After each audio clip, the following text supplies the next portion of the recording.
Yeah, g'day guys, it's your old mate Big J here. Welcome to another edition of Aussie Boxing Talk. And the boxing world, well, Australian boxing has woken up to some very welcome and needed news.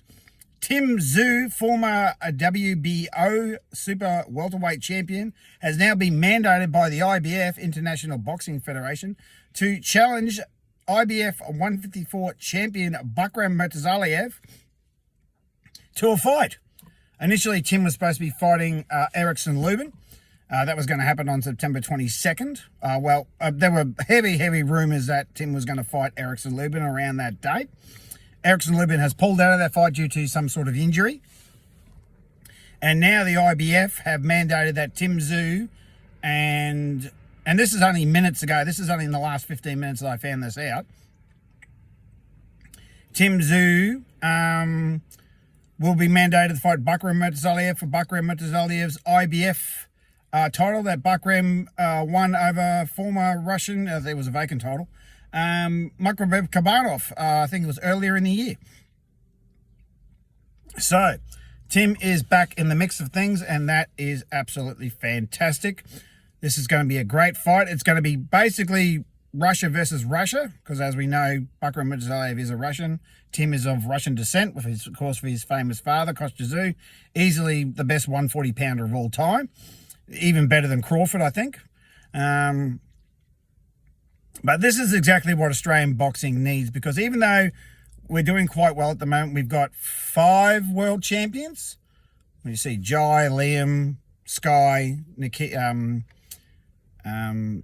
Shanika, and Shay Keneally. There's no big name. I mean, Jai's probably the most internationally the most famous Australian boxer, besides Tim, of course. And of course, George Kambosos is very well known, but he's not a champion at the moment. Yeah, so this is fantastic news. Now, from what I've been told, it's going to be that they have to come to agreement by September 5th, or it'll go to purse bid. So the September 22nd fight that Tszyu had is off. That will not happen. And obviously their main focus now is to get the Bakram Murtualiev deal finalised, all right, and get those boys in the ring. As I said in the last many videos that I've done, No Limit needs to open the checkbook and said to Bakram Murtualiev, righto mate, name your price, because we want that belt. And with this is going to get Tim right back into the mix of things. He'll be able to, regardless of what happens with Fendora, I think Ventura's going to be left out in the cold now, because Spence ain't going to fight him, because Spence is done. Crawford won't fight him because Crawford is with the Saudis. So I think Crawford will get elevated to the full WBO champion. It's interesting to see what happens. Now that Crawford's got a belt, Fendora's still got his 2. Tim's now going to go after Bakram Murtualiev and get that IBF belt back. Get that IBF belt around his waist, and that leads a window of opportunity. I know yesterday I said in a video that Tim needs to abandon the 154 division in favour of 160. I still stand by that. I think that's a better idea in the long run, because obviously he's going to need to move up at some point. But I think that this is going to just open the floodgates for Australian boxing. Well, not really, but it's going to open the floodgates for No Limit, because as I said previously, I stated, No Limit don't have any world champions. They've had world title contenders, and many of them, but the No Limit fighters can't seem to get the job done. So, excuse me, bar Tim, Liam Wilson's had 2 cracks. Sam Goodman will get his shot hopefully at the end of the year. But we'll see. So it's fantastic. Turkey Ali Sheikh put out a tweet yesterday concerning, the negotiations probably weren't going well with Tim or whatever. I can't remember what the tweet said, but it doesn't matter. So No Limit have done what they needed to do. I mean, people were very critical of No Limit. I haven't been critical of No Limit. I've only been critical of No Limit of them. Obviously, the Barry Hall fight, that was just ridiculous. And announcing a fight with a date, but no venue and no opponent was pretty ridiculous. But 90% of the time, No Limit do a pretty good job. They put on solid cards. They get people's name out there. They build everything. I mean, it's all off the back of Tszyu, which was all off the back of Paul Gallen, of course. No Limit was built off the back and literally the back and fists of Paul Gallen. So, not a problem with that, but this is going to be very, very interesting. So hopefully by the end of the year, Tim gets back into the ring, fights Bakram Murtualiev, gets that belt back, because Bakram Murtualiev would be considered the weakest of the world champions, even though Ismail Madrimov, before he fought Crawford, I would consider probably not the weakest, but certainly the most inexperienced. I mean, he only had like 10 fights. So it doesn't matter how good of an amateur you are. The pro game is completely different. And I think Murtualiev did extremely well to hang in there with Crawford for the duration. And he was the first person to take Crawford all the way, 12 rounds in like 10, 11 years. So it'll be interesting to see what No Limit does. I don't think Bakram Murtualiev will come here. That would be one hell of a coup, considering the fact that he's Russian, and I don't know how the Australians are looking.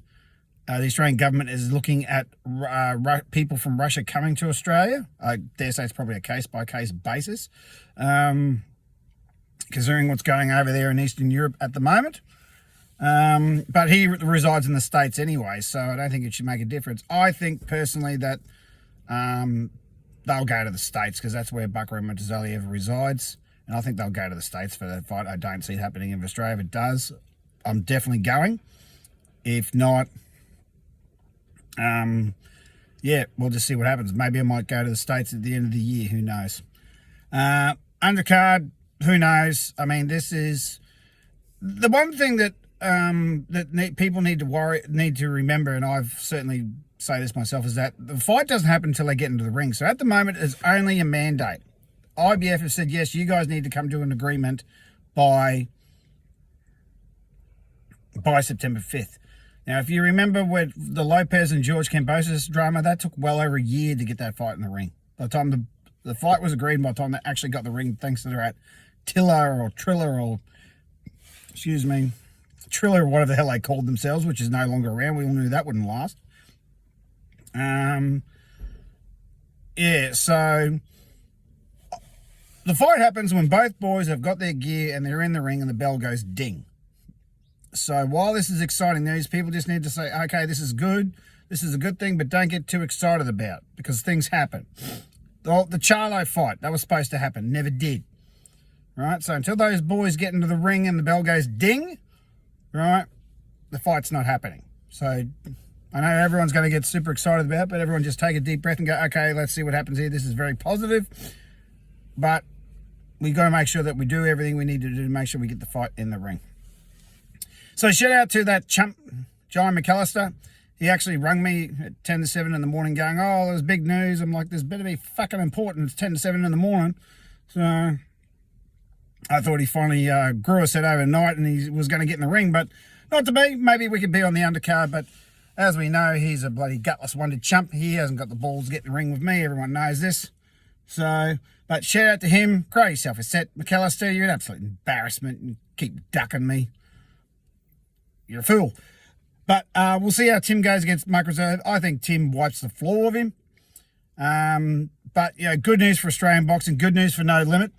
Hopefully Tim, by the end of the year, can get a belt back and have a very interesting 2025 and go after that Crawford fight, because that's the fight I want to see. Hopefully after Tim does fight and defeat Murtualiev, Crawford is the next one, because that will probably be around the same time Crawford will come back. Traditionally, he fights once a year. He only fought. So we're looking at, if Tim fights between now and the end of the year, June next year, perfect. Perfect.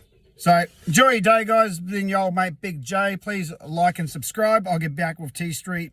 Actually, I'm going to go ring him right now. I'll get back with T Street this week, and we'll do another podcast. I'm certainly concerning this. All right, have a great day, guys.